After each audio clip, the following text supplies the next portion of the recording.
I'm Matt McClure. And I'm Francesca Maxime, and this is Currents. Different people, but the same faith in Brooklyn. If we can make it our job to bring out the best in others, then we're going to bring out the best in ourselves. A place for everyone.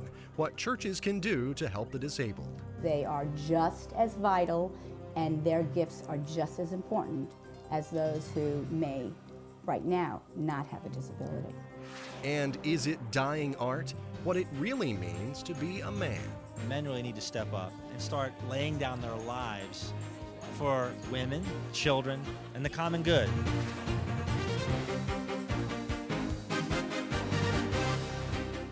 Good evening. Thank you so much for joining us tonight. Well, how can the disabled fully participate in church life? The Vatican will look to answer that question at a 3-day conference beginning tomorrow. The conference will specifically examine the role of deaf people in the church, looking at things they deal with medically, psychologically, pastorally, and domestically. And closer to home, the Brooklyn Diocese is also looking to make the church more accessible to the disabled. It's training people to be advocates in their parishes for disabled people. We sent our cameras to a workshop at Our Lady Help of Christians Church in Midwood, Brooklyn. Today I am attending a workshop training to become an advocate for persons with disabilities in my parish.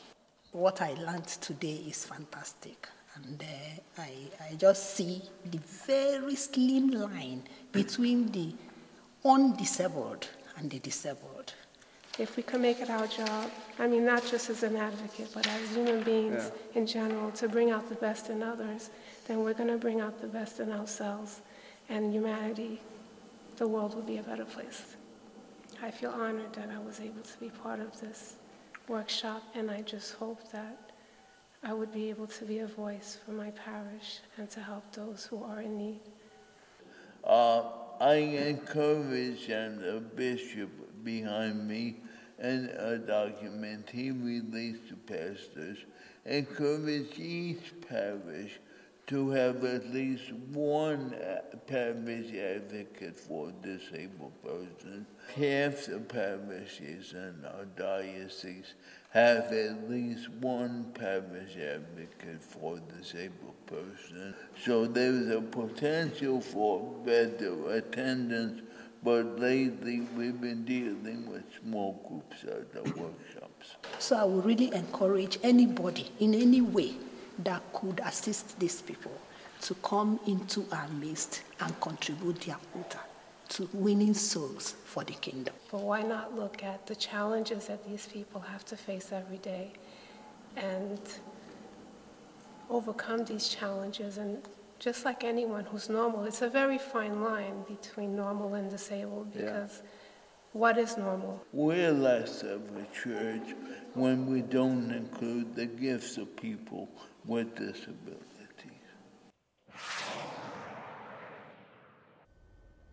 It's such an important thing to take part in, and I'm glad that the diocese is doing this, because it's something that, really in Brooklyn and Queens especially, and I think in New York as a whole, there's so many beautiful old buildings and such great architecture, but with that comes the fact that these older buildings aren't accessible to those who are disabled, those who have physical disabilities. Right. So that's something that needs to be taken into consideration, and just the accessibility to those who might have other types of disabilities as well, whether it's physical, mental, that sort of thing.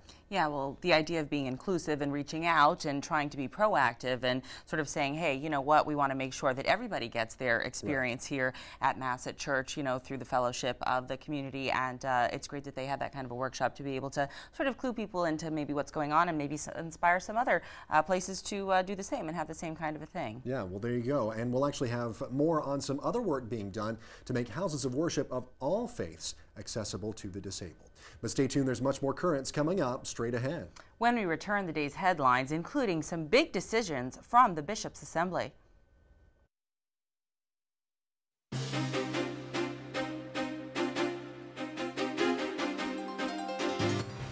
Welcome back to Currents. I'm Francesca Maxime. And I'm Matt McClure. Coming up later, what it means to be a man. The answers may surprise you. But first, let's have a look at the day's headlines. Well, the U.S. bishops wrap up their fall assembly in Baltimore today, and several significant decisions have been made there this week. The bishops have voted to approve changes to the English translation of the Mass. The goal is to make corrections to the English translation so that it more closely reflects the original Latin texts. Bishops also heard from researchers at the John Jay College of Criminal Justice on clergy sex abuse. A preliminary report from those researchers shows that gay priests are no more likely to abuse children than straight priests. The full report on abuse will not be available until the end of next year. And a pastoral letter was also approved yesterday. It was a letter on marriage by the conference. The letter affirms the church's teaching that marriage should be between one man and one woman.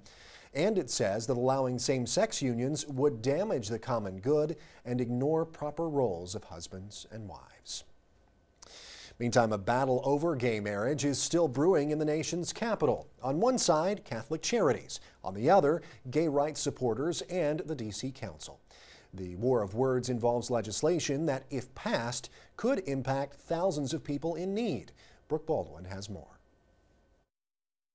So we met a little bit more than 3 years ago at a friend's birthday party. Michael and Steve want to get married, and if same-sex marriage legislation passes next month in Washington, D.C., they can. And one day, they'd like to adopt. You know, someday we might want to start a family, and we want to be able to be married, to have all of the rights and protections available to every couple. But adoption in D.C. may become more difficult because some of the social services in the district might be cut if this bill passes. That's because the Catholic Church, which provides services to 68,000 people in D.C., disagrees with the bill. All we're asking for is to allow us to stay faithful to our teaching. Ed Orzechowski knows, as CEO of Catholic Charities, the social services arm of the church, under the current bill, his group would be unable to refuse adoption services to same-sex couples and provide benefits to same-sex spouses of their employees. But the church won't do that. It says it violates their basic teachings. So Catholic Charities says it would sever its contracts with the city, operate on its own, and lose the $25 million it gets from the district every year. The bill does have an exemption that allows churches and priests to opt out of performing same-sex marriages, but the Catholic Church wants more. Fundamentally, we would like to see the religious exemption broadened, which would allow Catholic Charities to continue the partnership that we've had with the district government for decades in providing the quality, effective social services that we do day in and day out. This has happened before. In 2006, Boston's Catholic Charities did delist itself as an adopting agency because they couldn't get an exemption to state anti-discrimination laws.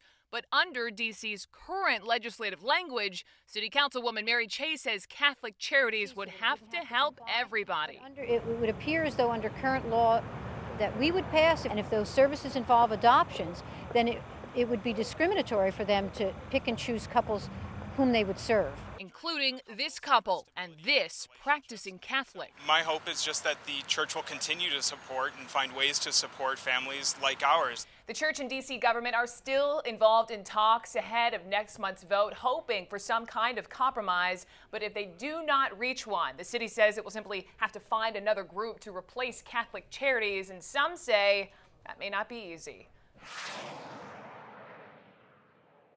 That is Brooke Baldwin reporting from Washington. Well, abortion funding is one of the most controversial parts of the health care reform debate, and two new polls show that most Americans are against federal funds paying for abortions. A CNN opinion research poll released today finds 61% of people surveyed are against the use of federal money for abortions for women who can't afford them. 51% say women who get an abortion should pay for the procedure out of their own pocket. Similarly, a CBS News poll released yesterday shows 56% of Americans think federal subsidies for health plans should not be used to pay for abortions. A New Jersey high school student says she was not allowed to voice her opposition to abortion, and now she's suing. The student says that she asked her principal to participate in a day of silent solidarity where students don't speak except when absolutely necessary. She claims the principal said no, telling her that she couldn't do anything religious in school. From the Vatican, Pope Benedict is calling for respect for the rights of children around the world. The Pope addressed the issue following his weekly general audience. My thoughts go to all the world's children, especially those living in difficult conditions and those suffering from violence, abuse, disease, war, or hunger. I invite you to join in my prayer, and at the same time, I appeal to the international community to strengthen their efforts in order to offer an adequate response to the grave problems of childhood. Benedict's message came 2 days before the United Nations Day of Prayer and Action for Children. A Muslim rebel group is being charged in the kidnapping of a priest in the Philippines. Several members of the Moro Islamic Liberation Front face kidnapping and ransom charges, with investigations into other members of the group continuing. Father Michael Sinat was released last week after being held captive for more than a month. Well, stay tuned. There's much more currents coming up straight ahead. Coming up, creating a more accessible church. I felt that persons with disabilities were not really included in a place which was so important for them to be included.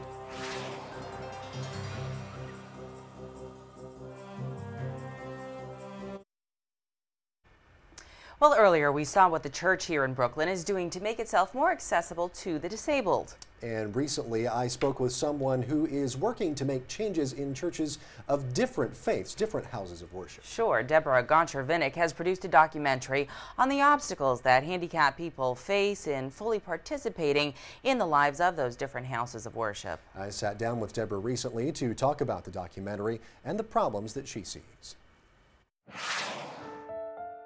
It is a startling number. 1 out of 5 Americans has a disability. With such a high number, the full inclusion of persons with disabilities is not a choice, it is a priority.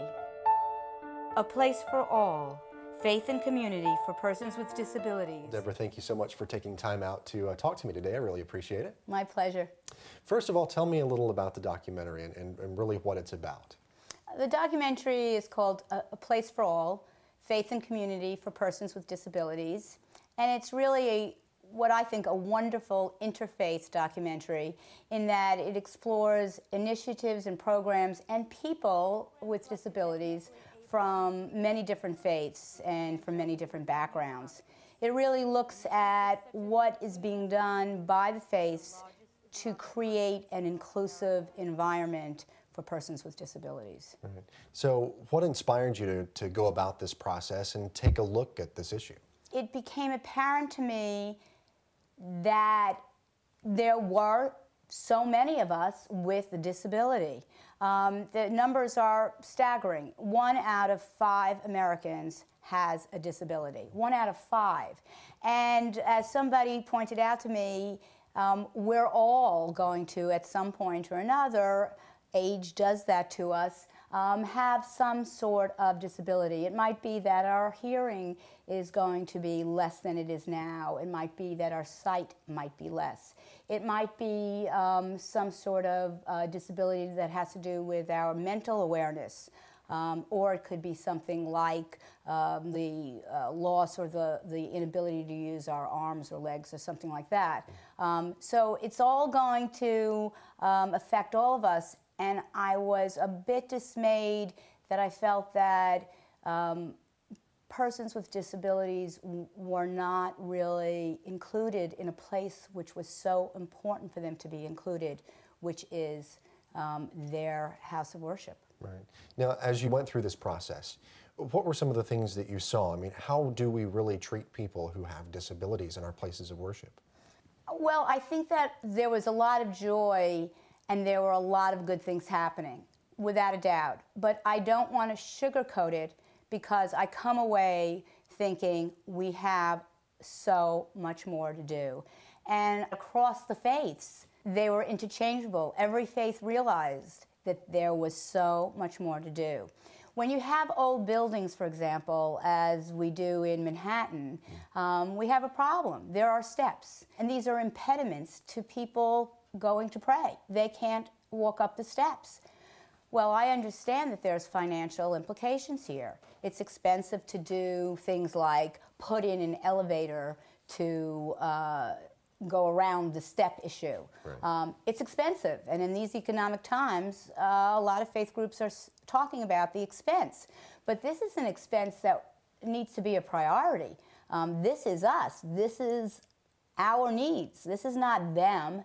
We are all on the path to, as I said, have some sort of disability at some point, and we need to make our houses of worship accessible, and we need to include people with disabilities because they are just as vital and their gifts are just as important as those who may right now not have a disability. Right.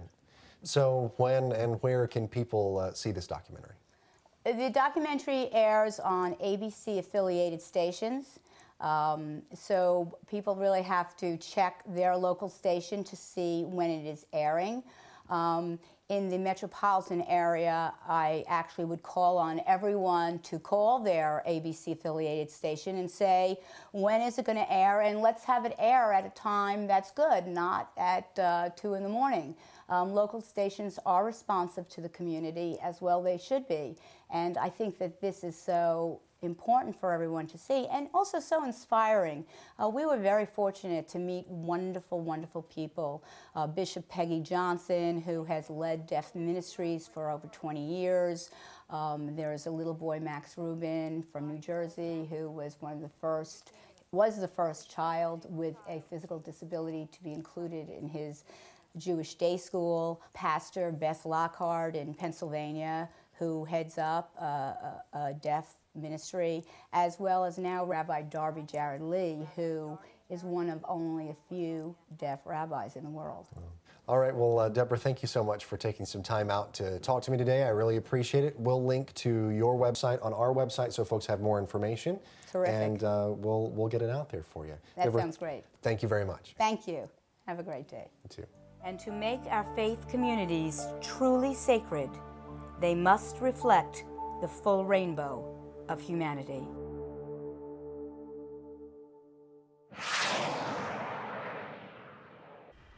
Well, there you go. That's what it's all about, including everybody, no matter what the ability or disability might be. Yeah, well, just making places easier for people to navigate, really. I mean, it happens in other kinds of buildings. There's, strict codes and whatnot for government-owned buildings and for, civil buildings, and also, it would be nice if we could have those kinds of accessibility options for faith, centers of faith. Obviously, the financial part is a little bit of a challenge, but it's something to be overcome. And it's not, accessibility is a huge part of it, but even programs that are out there for folks who might have disabilities, or help for the hearing impaired or for the visually impaired in worship services and in that context as well. So it really is something that's got to be, and I love the point that she made that we're all on a path to at some point have a disability. Sure. It's true, because our body, things break down eventually, Yeah, no, Botox doesn't fix the ears and right. stuff. Exactly, ears, the legs. If your eyes are going to go eventually, they're going to go. And so really to see that as common ground and sort of step in now to help out, I think is a really great thing. That's it. And I've actually written some more about my interview with Deborah and her documentary over on our blog. Just head to currentsny.net and click on Riding the Wave. And stay tuned, there is much more Currents straight ahead. Coming up, chivalry isn't just for the Middle Ages. There's a big sort of men's movement which is searching for ways to be a good Catholic Christian man in our society.